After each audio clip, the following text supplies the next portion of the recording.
Adab-adab seorang anak terhadap ibu bapak ialah: pertama, hendaklah ia mendengar dan mengikut segala perkataan ibu bapak.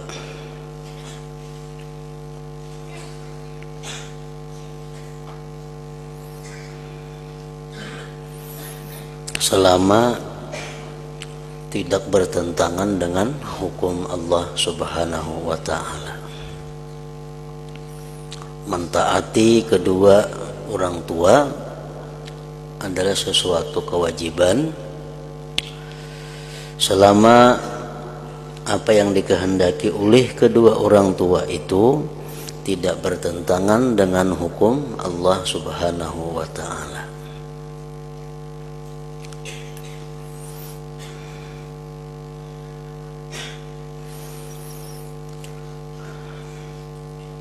Yang kedua, hendaklah ia berdiri ketika ibu bapaknya berdiri karena menghormatinya.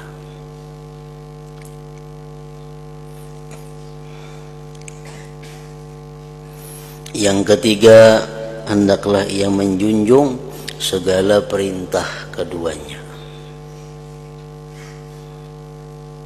Sesuatu yang hukumnya boleh menurut Allah, tapi apabila itu diperintah oleh kedua orang tua, maka hukumnya berubah menjadi satu kewajiban.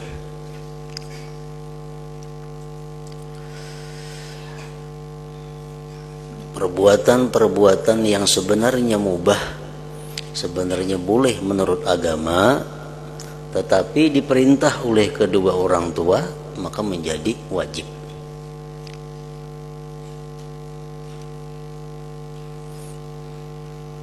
Contohnya berdiam di rumah. Nah, berdiam di rumah adalah sesuatu yang boleh. Tapi bila disuruh oleh mama atau abah, kamu kayak hari ini berdiam di rumah aja, jangan keluar-luar. Nah, itu jadi satu kewajiban. Jadi satu kewajiban.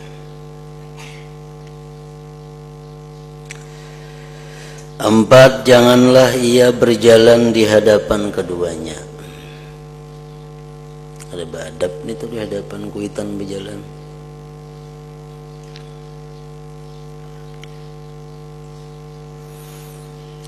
Yang kelima, janganlah ia mengangkat suaranya lebih tinggi daripada suara keduanya. Jadi suara kita mesti volumenya di bawah orang tua.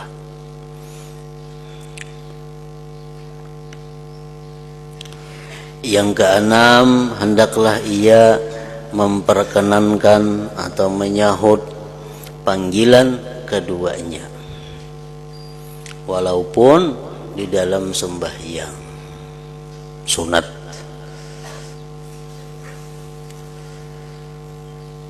Perhatian sembahyang witir umpamanya, bakiyau mama. Nah, kita lebih utama menyahut panggilan mama itu daripada meneruskan sembahyang witir.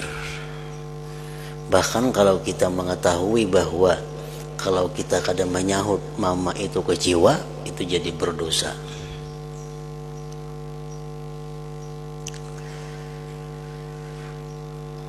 Hendaklah ia memperkenankan panggilan keduanya, kecuali sembahyang fardu. Nah, itu pada papa kita meneruskan, kadang menghiraukan panggilan kedua orang tua. Kalau masalah sembahyang sunat atau rahatan kita mengaji, membaca Al-Quran, atau perahatan kita mutalaah, nah orang tua bakiyau, nah mau kada mau itu kewajiban kita adalah menyahut panggilan kedua orang tua itu.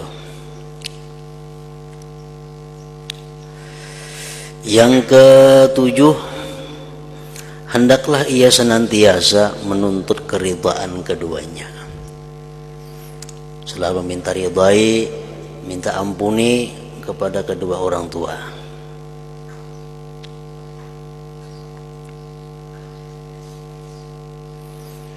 Yang kedelapan, hendaklah ia bersikap tawadhu kepada keduanya. Yang kesembilan, janganlah ia menyebut-nyebut jasanya kepada keduanya, dan jangan pula ia menyebut sebarang perkhidmatannya bagi keduanya. Baik kita menyebut di hadapan sidin atau kita menyebut di hadapan orang lain. Mama tuh aku mau kusi wah ini, nah umpamanya. Mama tuh aku wah ini maharagunya.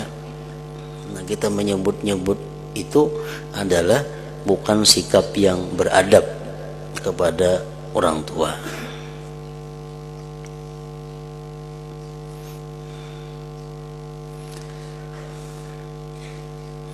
Yang ke-10, janganlah ia melihat kepada keduanya dengan pandangan penghinaan.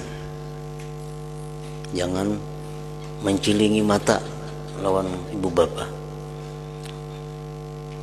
Nah, mencilingi mata itu harus memandang dengan kehinaan. Itu perbuatan orang yang durhaka.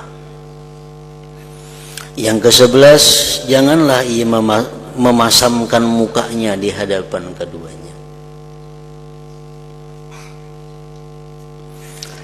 Yang ke-12 tadi, yang ke-11, yang ke-12, janganlah ia musafir kecuali setelah mendapat izin daripada keduanya. Jangan hendak berangkat musafir kecuali ada izin. Musafir nang kayak apa? Nang mesti ada izin orang tua nito. Walaupun kita sudah belain rumah lawan sidin, tetap dituntut izin orang tua. Apa merasa sudah ganal, merasa sudah bebini, merasa sudah belain rumah, kalau musafir kada bepadahan lagi lawan orang tua, nah kada boleh. Walaupun sudah berpisah lawan orang tua, tetap kalau urusan kita musafir itu mesti izin kepada keduanya. Musafir apa? Seperti musafir jihad. Musafir jihad itu artinya musafir hendak berperang melawan orang kafir. Itu ada boleh tanpa izin dari orang tua. Safaru ziarah, musafir ziarah. Nak ziarah ke Wali Songo umpamanya, nak ziarah kemana, nah itu kada boleh kalau kada dapat izin dari kedua orang tua. Musafir haji, umrah yang sunat, nak berangkat umrah sunat atau haji sunat, kada boleh kalau kada izin kedua orang tuanya. Safaru tijarah, musafir perdagangan, bertukar barang musafir, nah itu mesti ada izin kedua orang tua.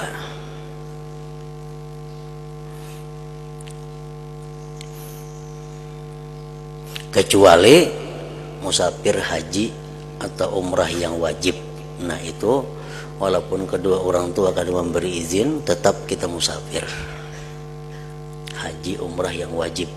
Atau musafir menuntut ilmu,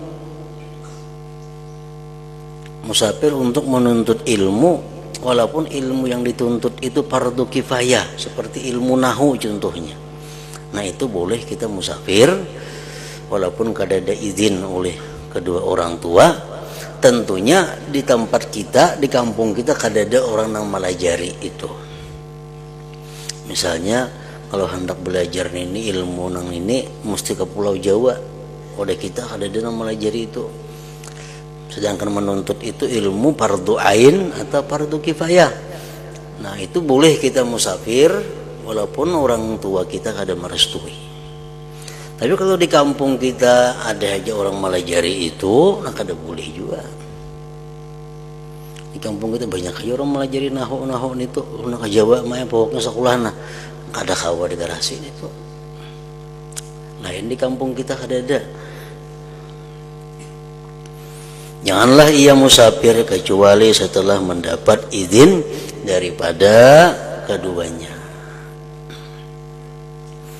Nah, apabila 12 perkara itu kita lakukan kepada kedua orang tua kita, maka kita disebut ngarannya albar liwalidaih, orang yang bakti kepada kedua orang tuanya. Apabila salah satu di antara 12 itu kita kada melaksanakan, maka kita disebut al-aq liwalidai, orang yang durhaka kepada kedua orang tuanya.